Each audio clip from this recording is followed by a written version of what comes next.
Jaya Radha Madhava Kunja Bihari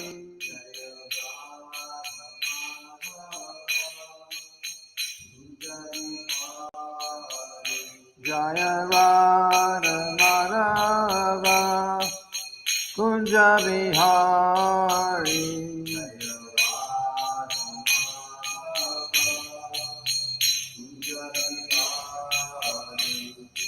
Gopi Jana Ballabha Girivardhari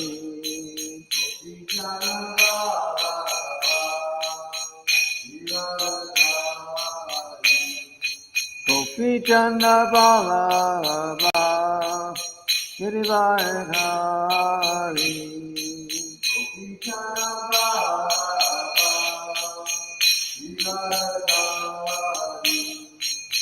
Yashoda Nandana Pratisana Ranjana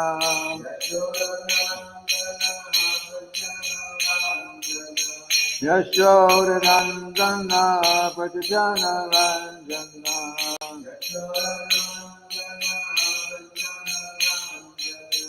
Yamuna Tira Vanachari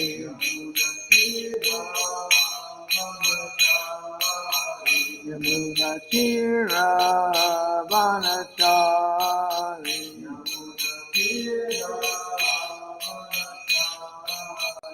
Jaya Radha Madhava Kunja Bihari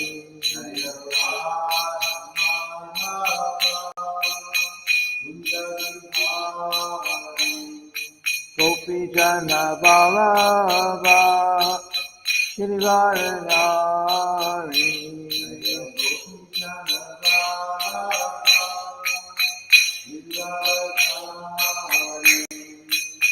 Yashoda Nandana Pratisana Ranjana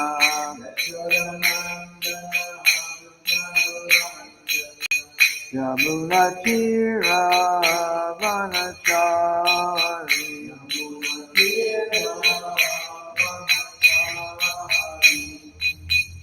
Hare Krishna, Hare Krishna, Krishna Krishna, Hare Hare, Hare Rama, Hare Rama, Rama Rama, Hare Hare, Hare Krishna, Hare Krishna, Krishna Krishna, Hare Hare, Hare Rama, Hare Rama,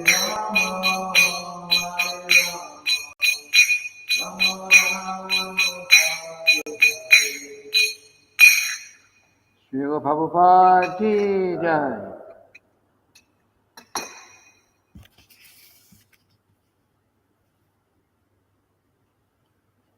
Om Namo Bhagavate Vasudevaya.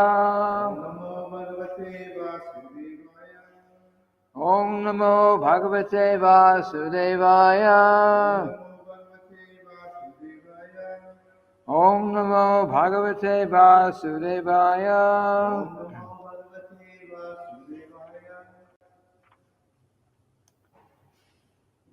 So we're reading today from the Srimad-bhagavatam, 8th canto, chapter 2, text 5. I'm just realizing I sent out the notice it said text 4. That we did that yesterday. So text 5. The chapter is called The Elephant Gajendra's Crisis. Siddhacharana Gandharvaya Vidyadhara Mahoragai Hinaraya Apsarobhishcha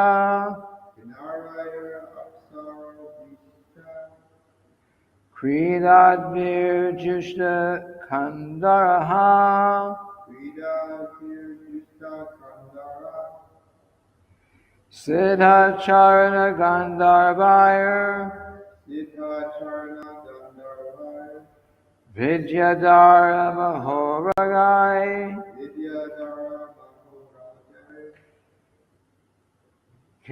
Kinaraya Apsaro Vishcha Kridadvir Jushta Kandaraha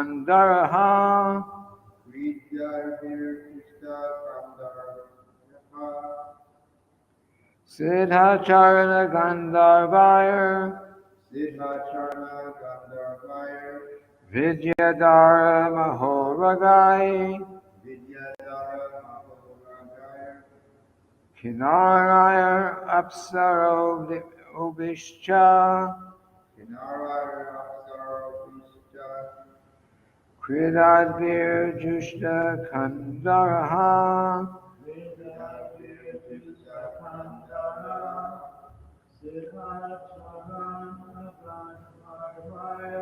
Siddhacharana Gandharvaya Vidyadhara Mahoragai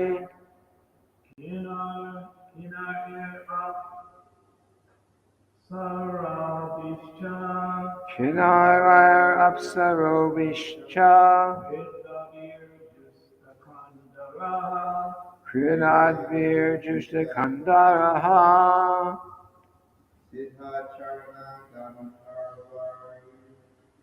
Siddhacharana Gandharvaya Vidyadhara Mahoragai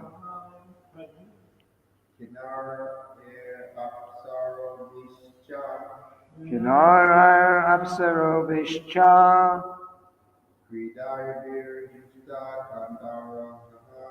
Kridadvir Jushta Kandaraha. Word for word synonyms. Siddha, by the inhabitants of Siddha Loka. Charana, the inhabitants of Charana Loka. Gandharvai, the inhabitants of Gandharva Loka. Vidyadhara, the inhabitants of Vidyadhara Loka.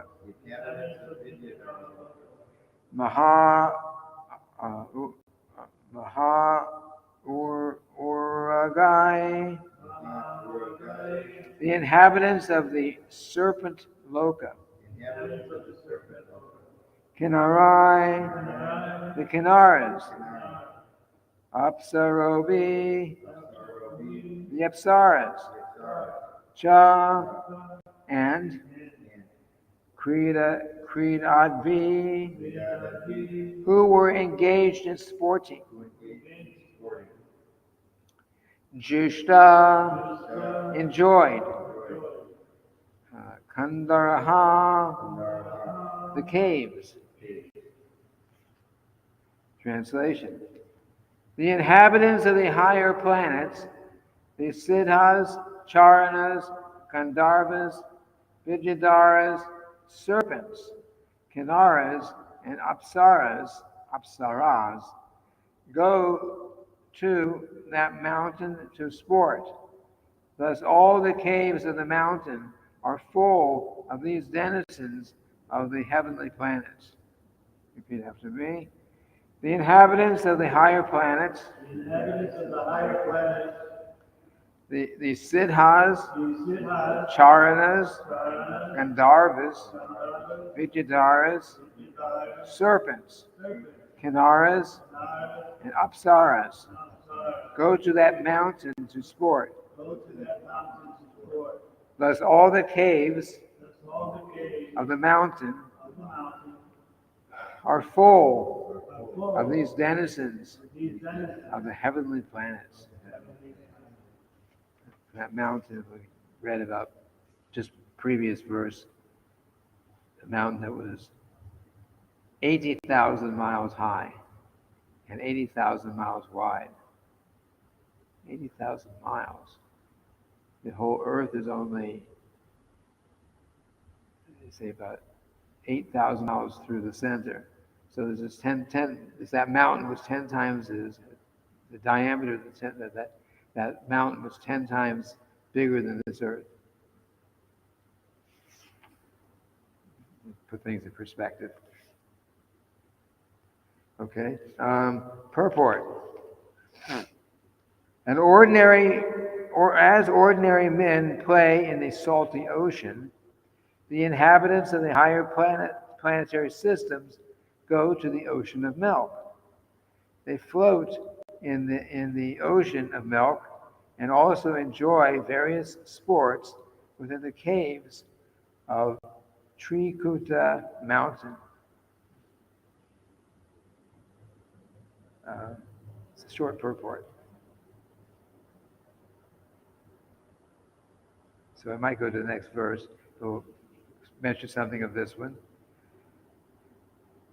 Yeah, so every planet in the universe has various conditions. The more pious someone is, then the higher birth they take, and the more higher birth they take, then the more facility for enjoyment there is.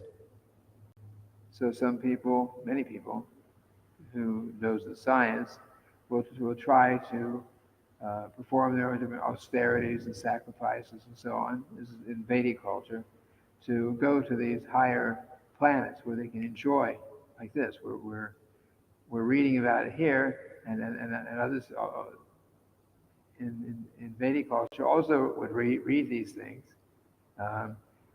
They'd be aware of it. The boys, when they went to the Gurukula, they learned all these different scriptures.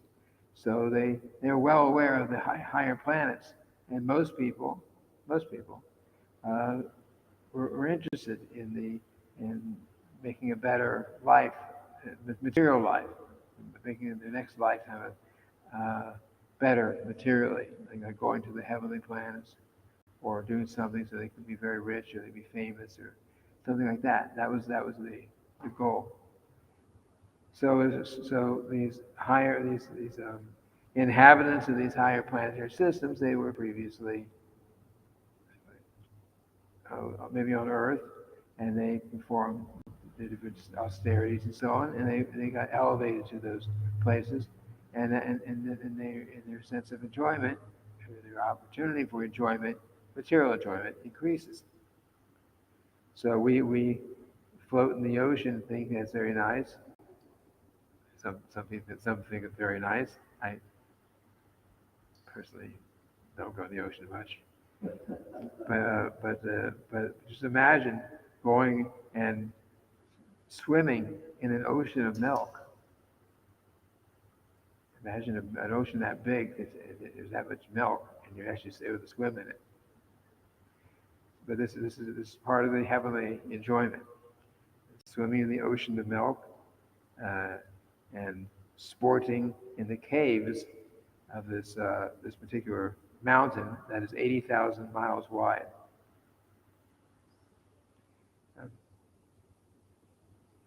But anyway, let's just go on to the next verse. There's not a whole lot to say on this particular verse that I can speak on. So I'll just chant the Sanskrit. Yatra Sangita Sanadayar Nadad Guham Amarshaya Abhigarjanti Haraya Shlagina Parashankaya. Because of the resounding vibrations of the denizens of heaven singing in the caves, the lions there, being very proud of their strength, roar with unbearable envy, thinking that another lion is roaring in that way. Purport. In the higher planetary systems, there are not only different types of human beings, but also animals like lions and elephants. There are trees, and the land is made. There are trees, and the land is made of emeralds. Such is the creation of the Supreme Personality of Godhead. Srila Bhaktivinoda Thakur has sung in this regard, Keshava Tuya Jagata Vichitra. My Lord Keshava, your creation is colorful and full of varieties. End quote. Geologists, botanists, and other so-called scientists speculate about other planetary systems, but being unable to estimate the varieties on other planets, they falsely imagine that all planets, but this one, are vacant, uninhabited, and full of dust. Although they cannot see, although they cannot even estimate the varieties existing throughout the universe, they are very proud of their knowledge, and they are accepted as learned by persons of a similar caliber. As described in the Srimad-bhagavatam, 2nd canto, 3rd chapter, 19th verse, very nice verse. Swadvidvaraha ushkarai samstuta purusha pashu. Materialistic leaders are praised by dogs, hogs, camels, and asses, and they themselves are also big animals. One should not be satisfied with the knowledge imparted by a big animal. Rather, one must take knowledge from a perfect person like Shukadeva Goswami. Mahajano yena kata sapanta. Our duty is to follow the instructions of the Mahajanas, the great souls. There are 12 Mahajanas, and Shukadeva Goswami is one of them. And here's actually the list of the 5, or the 12.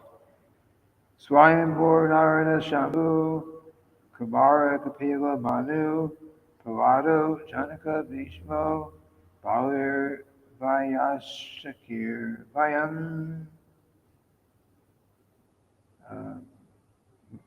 Vayashaki is Shukadeva Goswami.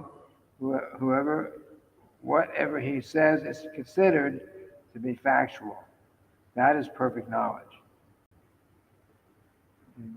Swayambhur, I think it's not. I don't have the translation here. I'm not sure. Narada is, of course, Narada Muni. Shambhu would be Lord Shiva. Kumara, we said 4 Kumaras. Kapila would be Lord Kapila Dev. Manu, it's one of the Manus. Prahlad, and then Janaka. Bhishma, Grandfather Bhishma. Balir, I think Bali Maharaj. Vayasakir, Vayam. I'm not sure the others without looking at the verse. But anyway, the point in here is Swadvidvaraha Ushtakurai Samstuta Purusha Pashu.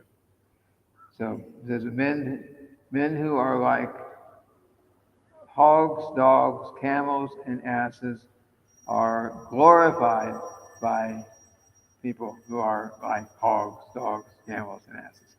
So Shofar was talking about people in all levels.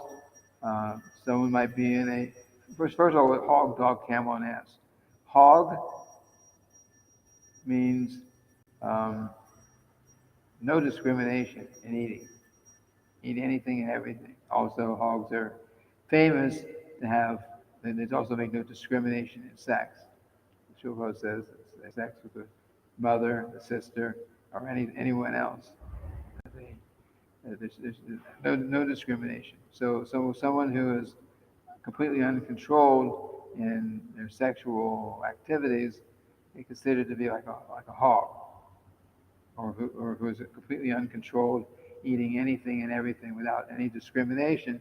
They're considered to be like a hog. Hogs, dogs.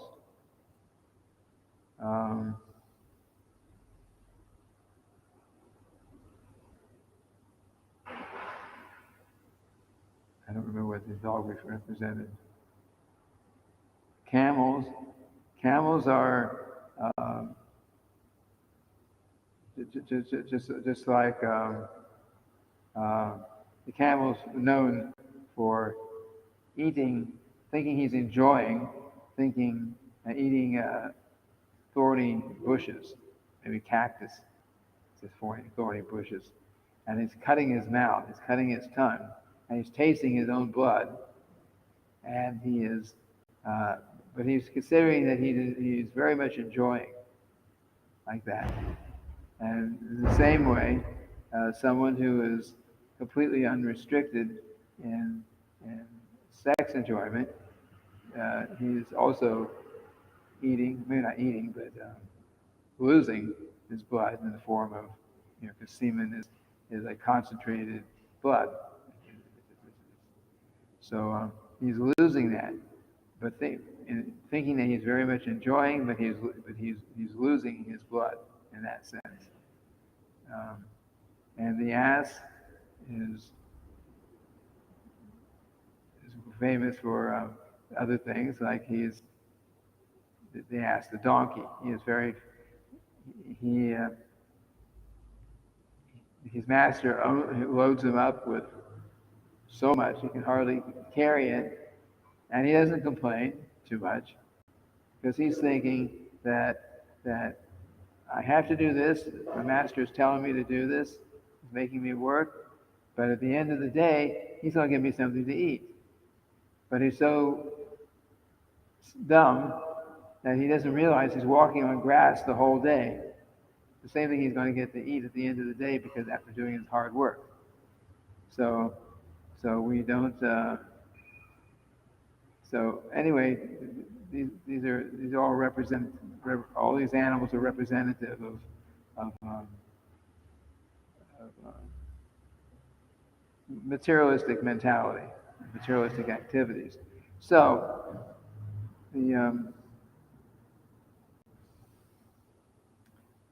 the point here is that the big scientists, the big politicians, the big leaders, the materialistic people, or someone might be a big leader and not be materialistic, but in general, in Kali Yuga, those who are in big positions, and everyone else for that matter, are materialistic, and they are glorified by those who have the same mentality.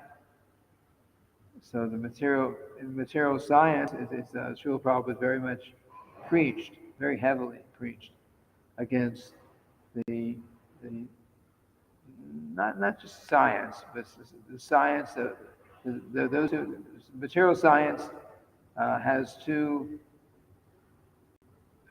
goals. One is to prove that there's no God, try to explain everything without depending on God, and try to accomplish everything you want.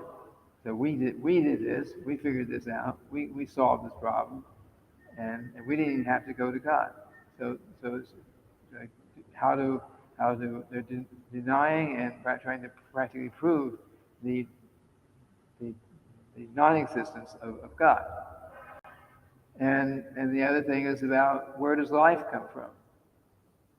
According to the common theory, life comes from some combination of matter, actions and reactions that just happen by accident in the universe, and all of a sudden all these wonderful forms of life have come up. They won't say all of a sudden, they say millions of years, billions of years, but still, how unintelligent that is.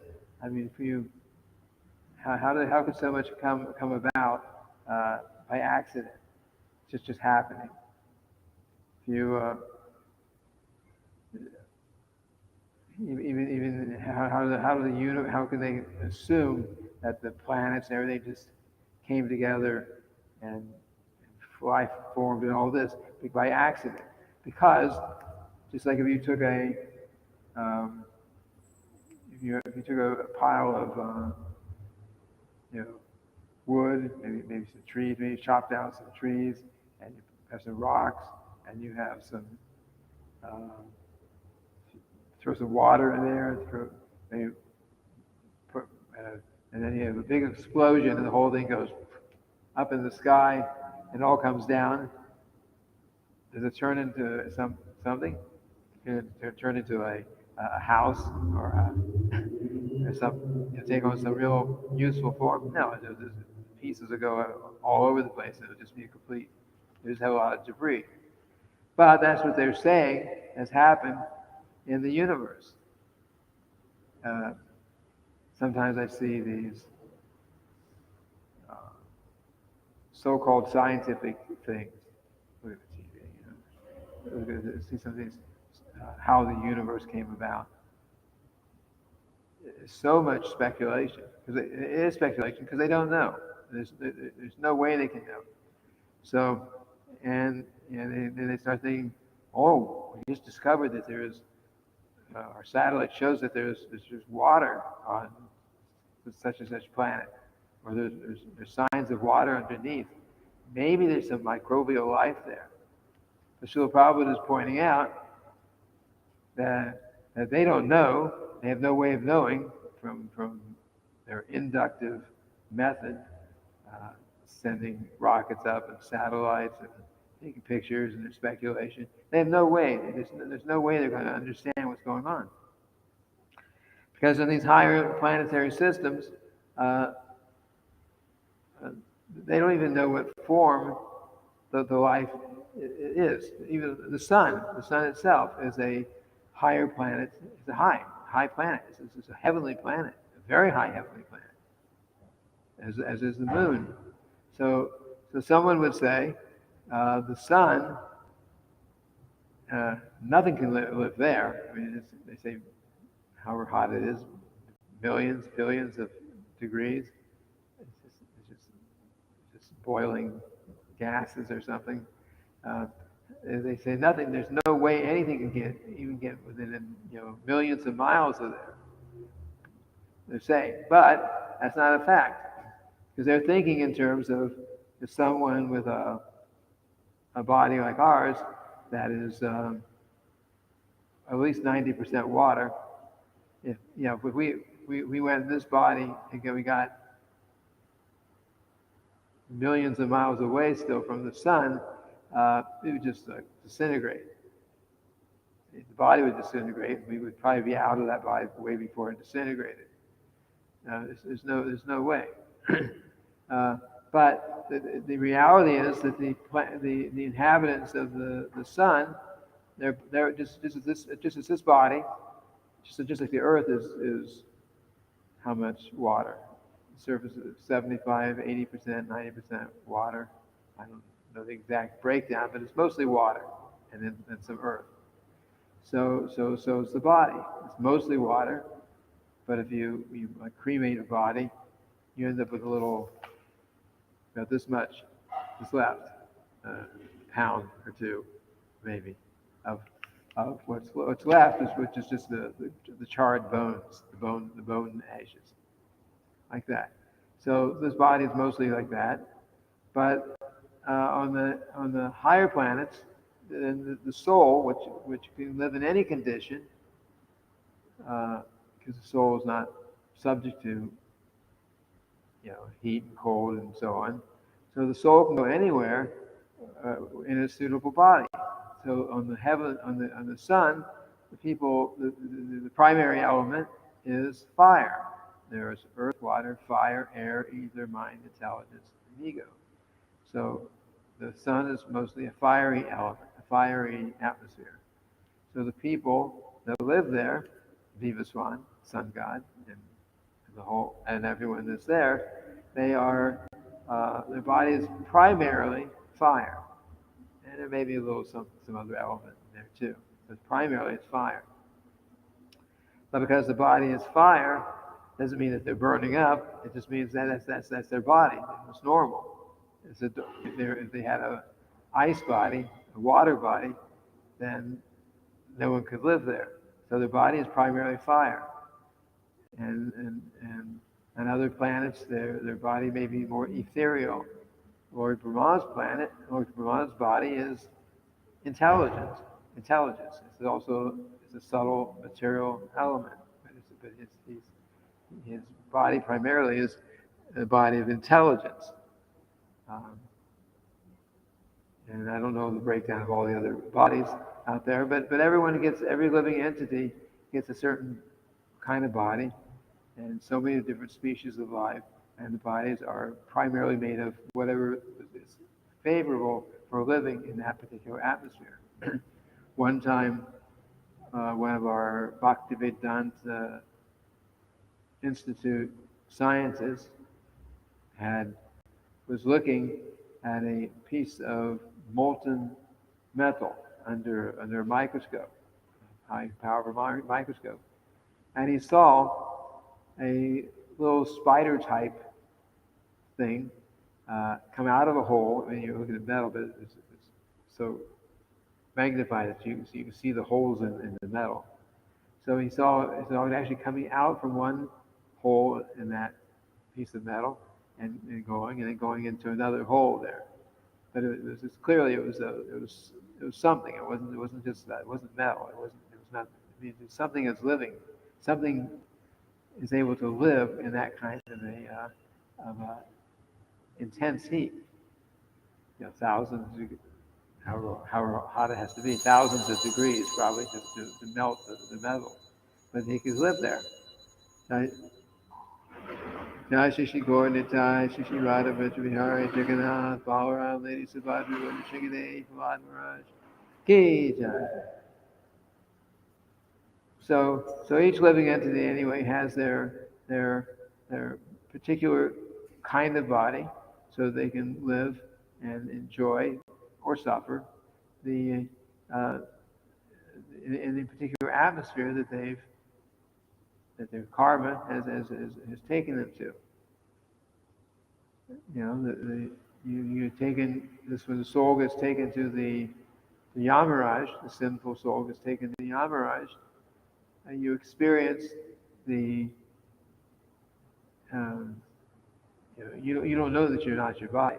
You don't know that you're not there. You don't know that you're there. You're there in your subtle body, and you're being tortured in so many ways in your subtle body, which actually has you're identifying with it. So you can't tell the difference. It says that you can, depending on certain sinful activities, you may suffer in some hellish condition for thousands of years, some burning condition or some. There's all many different descriptions in the 5th canto about the hellish planets.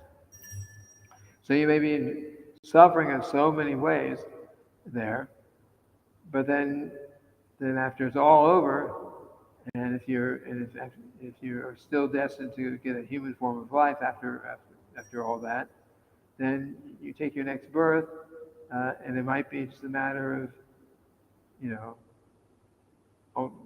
almost no time in say in Earth time that you're taking your next birth. You're experiencing thousands and millions of years of intense suffering in the hellish condition, but you actually are being time is relative. So there you're experiencing like that, but then immediately you're back on an Earth time schedule. You're immediately back here or back on some planet to continue on. And then so we might say, why? So what's the you don't remember it exactly. You don't remember what happened in those hellish existence. So we might ask, well, why? What's the use of it? You go through all that, you don't remember it. You don't remember it, but you are your consciousness has been affected by it. In fact, that's what consciousness is. Then the next time around, say you went there and you were having a huge amount of illicit sex. Okay, so you suffered for that. So the next lifetime, if your thought comes to the mind, let me enjoy in this way, then what happens? You're getting a reminder. I'm not so sure about that. Maybe I'll get into trouble. You don't remember exactly the hellish planets, but you do remember, or you get a feeling that you are um, that maybe this is not good, or maybe it's not. Maybe I'm going to actually really have to suffer because of this. And you don't know why, but you're getting that, but you get it. So it actually helps you. So there is purpose for going to the hellish planets when we are sent there, and there's purpose for going and trying to enjoy in the heavenly planets, so that after we finish there, and we can, we're still going to be frustrated because that's just the nature of the material world. So maybe after going through all that, will um, we will have to. Uh, we'll have some realization that, hey, no matter what I have, I'll never be satisfied. I better become Krishna conscious. Have that, you get that feeling.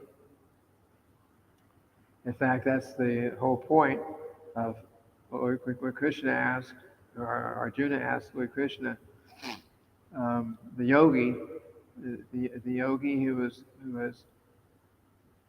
um, he has practiced yoga. We also practice yoga. It's bhakti yoga. So some yogi has practiced yoga for so long, but they don't complete it. They give it up. They quit before the end of their lifetime. They don't achieve the entire success. So Arjuna is asking, well, what about the yogi? He's practicing, but then he gives it up before the end of his lifetime. What happens to him? And Lord Krishna explains that if that yogi gave up, he practiced yoga for a short time, then they may take their next birth. Nothing will be lost. They'll take their next birth, either go to the higher planetary systems for material enjoyment, or maybe born in a very well-to-do family like an Earth or some similar planet. Uh, take birth in a well-to-do family, so they have all the material things that they need. Srila Prabhupada writes somewhere. It was in the Science of Self-Realization. I don't remember which article it was, but he explained that when someone is born in a very good situation, and they're born in a big family, a rich family, from the beginning of their lives, they've got all kinds of material facility. So Srila Prabhupada explains they don't understand why they took that birth, but actually he says they took their birth because of their past devotional activities. And the whole idea is if you take that birth, you've done some devotional activities, but you gave it up, but you took a good birth like that, so you don't have to worry about you know trying to just survive. You can actually be satisfied on that level, and then start thinking higher thoughts. That's the purpose for us for taking that kind of birth. Unfortunately, not everyone they don't get that. So if someone is taking a good birth, or someone who's done really well in business, they say, what's the term? I pulled myself up by my bootstraps. I did it. I'm a self-made man. I've done everything by myself. I didn't depend on anyone. I, you know, demoniac mentality. I'm perfect, powerful, and happy, like Bhagavad Gita says. So we may think like that, but actually, Lord Krishna, if we get some good fortune, it's because of some past activities, and we're put in a good situation. Ultimately, the purpose is so that we can become Krishna conscious. If someone takes a very good birth, it's really meant so he can be peaceful and he can be concentrate on becoming Krishna conscious. But if he doesn't get the point and he thinks I'm just a perfect, powerful, and happy, I've got, $10 billion or $300 billion to my name. I can have anything I want just for the asking, just for the buying, and they don't have the right attitude, then they will very likely fall down from that position, and they'll maybe their next birth they'll be very poor. If they're fortunate enough to get a human birth at all, they may end up becoming very poor. So that way they can start depending on God. If they become very rich, reject God, you become debauchee and all these things, and because of their high material position, then they will eventually have to fall down and they'll have to suffer, and people who are more poor and who are more, they're dependent on God, or they realize their dependence. Everyone's dependent on God, but they're realizing their dependence on God more. Then they have more devotion, they have more faith, because they're there. And someone thinks that they have everything, and like I said, the demoniac mentality. So much wealth do I have today, I will get more according to my means. My enemy has been killed, and I will kill others like that. I'm perfect, powerful, I'm happy, and so on like that. So that's the demonic mentality, and that can develop if we don't understand our real position, as that we're just this big, and we are servants of Lord Krishna, and he's trying, without taking away our free will, he's trying to get us to voluntarily engage in his devotional service, so we can become Krishna conscious, and we can actually become happy. The demoniac mentality, I'm perfect, powerful, and happy. They're not happy. They're full of anxieties, full of stress. Who's going to take away everything? Who's going to kill me? That's not happiness. But it's just the demoniac mentality. But we can actually be happy simply by engaging in the Lord Krishna's service. But not everyone at any one time in life comes to that realization. But we do get good birth so that we will, so we can concentrate on this higher knowledge. That's the whole purpose of it. Someone has good birth, good intelligence, maybe some good position in society, just like Bhaktivinoda Thakur. He at least had a good job, a responsible job. He was certainly intelligent, and of course he was Krishna conscious, and he used that facility that he had to give Krishna consciousness to others.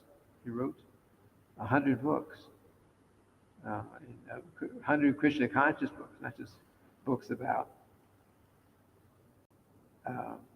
non-Krishna conscious things. There's so many of them. He didn't write those kind of books. He wrote 100 devotional books, 100 books about the science of Krishna consciousness, which included songs, the prayers, but all related to Krishna consciousness. So he had a good position, but unlike many people, he did use everything that he had. He used whatever facility Lord Krishna gave him. He used it in the Lord's service. This is the point.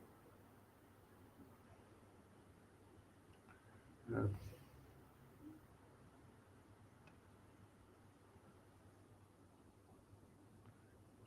clock is wrong. Okay, it's 8:30.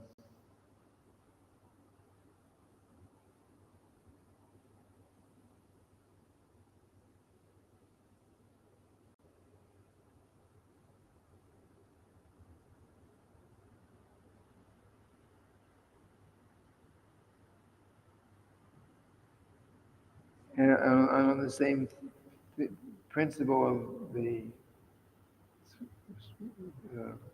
Swavidraha Ushtakparai, on the same principle we see in modern politics.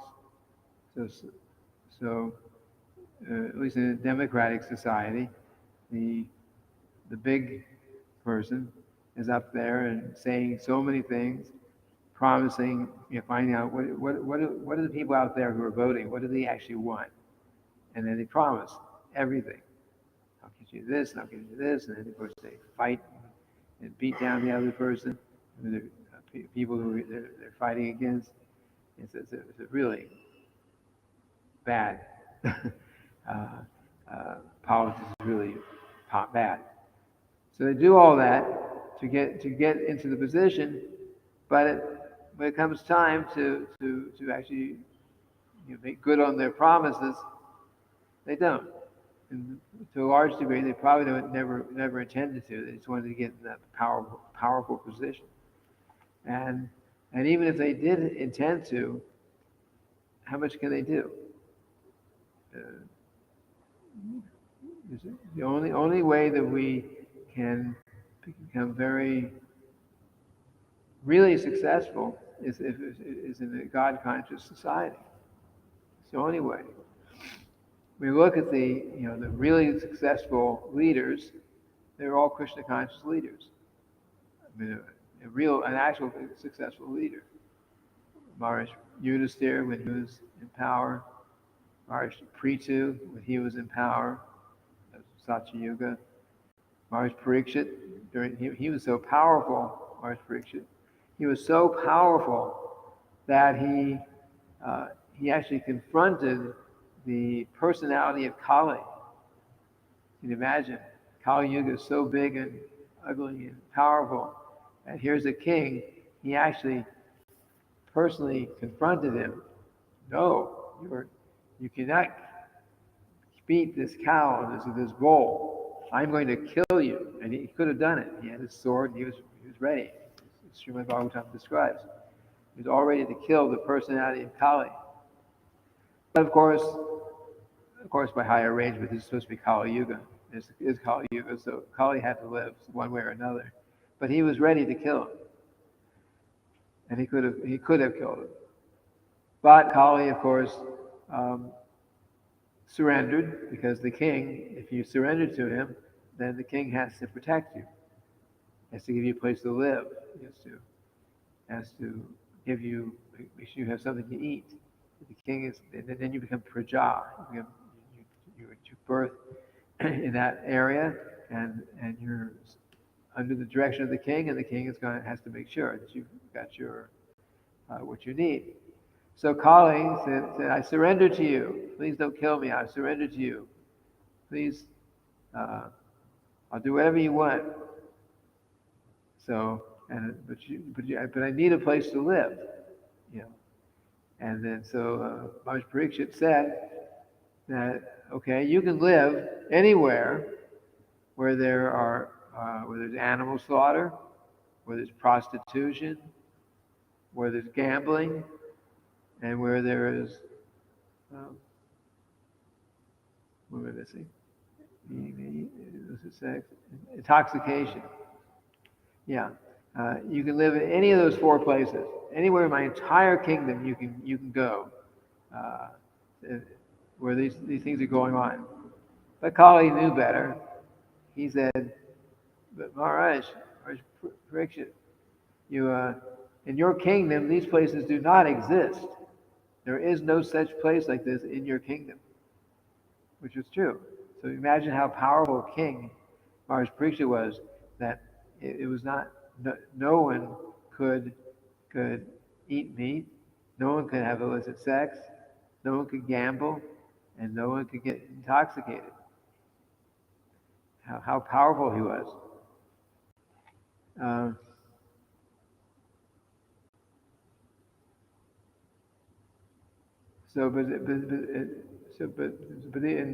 these kind of kings were very much appreciated by the people, at least the good people. They were very much appreciated. So, and by following their example, the people in general would become Krishna conscious. By following the example of these great kings. Now, if you follow the example of the so-called great leaders, then all you're going to do is become um, degraded, because that's what they are. Uh,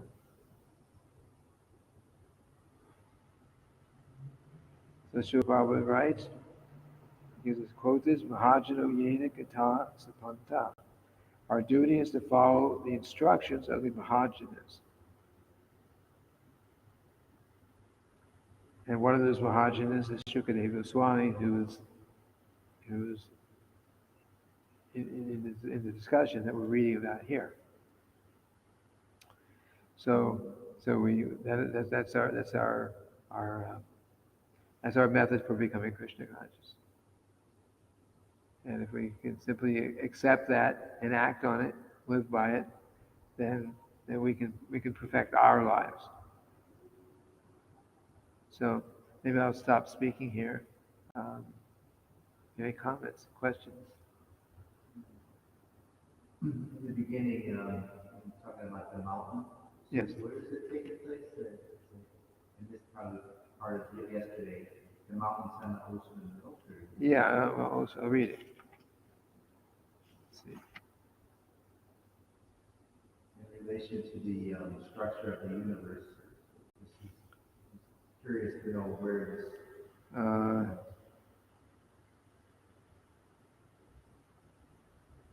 And it seems like there's more than one ocean of milk, because it's not all described here. It's more in the fifth canto. But there's Bhumandala, which is kind of like the extended Earth, and then around that there are oceans and islands and oceans and islands, and one of those oceans is an ocean of milk. I'm assuming it's referring to that way, because there's also the ocean of milk where Lord Garbhodaksha, it was actually Kshirodaksha Vishnu, where he resides, where Lord Brahma and the demigods went to see him when there was a lot of problem on the earth. They went with the personified earth to the shore of the ocean of milk. So I don't believe, it's not said specifically here, I don't believe that where this is taking place is the same ocean of milk. There's this place called Sweta-dweep. Sweta-dweep is a planet where Lord Vishnu is in this universe, and that also has an ocean of milk, and that's where he is. But besides that, there's another ocean of milk. It's one of the rings around the Bhumandala, like that. Bhumandala, I know it refers to Earth, but also like the expansion, like beyond Earth. Yeah. The Earth is almost like it's on top of it, as far as I can understand. It's really hard to understand this. In the temple in Mayapur, the temple of Vedic planetarium, which everyone there will see it. It is supposed to be showing the whole structure of the universe, and where all these. So I don't have a great understanding of the structure of the universe, but maybe by seeing that, which I'm sure was put together after a lot of discussion and studying by scholars about what the actual statements are, and there's a lot of statements in Srimad-bhagavatam about the structure of the universe.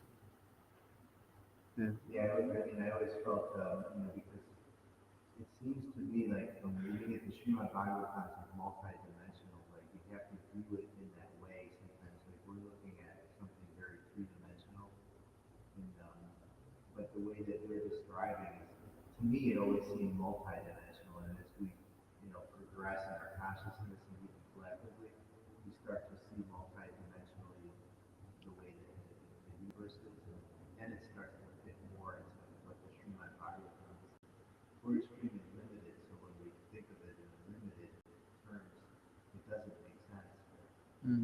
felt that, when they talk about the universe, it's a multi-dimensional view. Yes, yes. And it's interesting that you've heard of Admiral Byrd.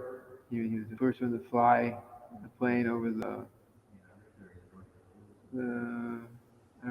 the South Pole. So he was flying over it. So he mentioned in his diary or his logbook or whatever pilots keep, and he was traveling. The South Pole is ice. It's just Antarctica. It's just all ice. So he was he was traveling, and then all of a sudden the ice ended, and it was just all green. Everything was green. It was like lush, and and and then he said that he heard some voice, go back, go back, go back, and I think he did. But it sounds like the description. We cannot know for sure because I don't know, unless Prabhupada says something specifically about it. I don't know. But if the earth is there, and then there's some other structure down here facing the sun, and Antarctica is south, so the sun doesn't get it. That's why it's cold. So if there's something like here, and then that would be facing the sun, it could be very warm, like that. So it's conceivable. But he was hearing, go back, go back. And then it's also interesting that after he did that, and he put this out there, that every single copy that anyone could find of his book, it was published. It was all collected. It was taken away. You can't find them now. Unless you, by chance, had gotten one then. It wasn't something that was printed and reprinted. It was something that was taken out. Someone didn't want that to be known, apparently. Anyway, but it did indicate the structure that we read about in the Srimad-bhagavatam. That's the point here.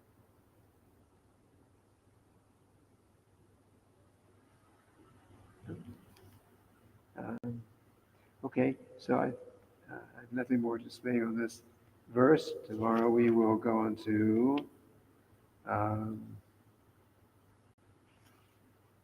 verse 7,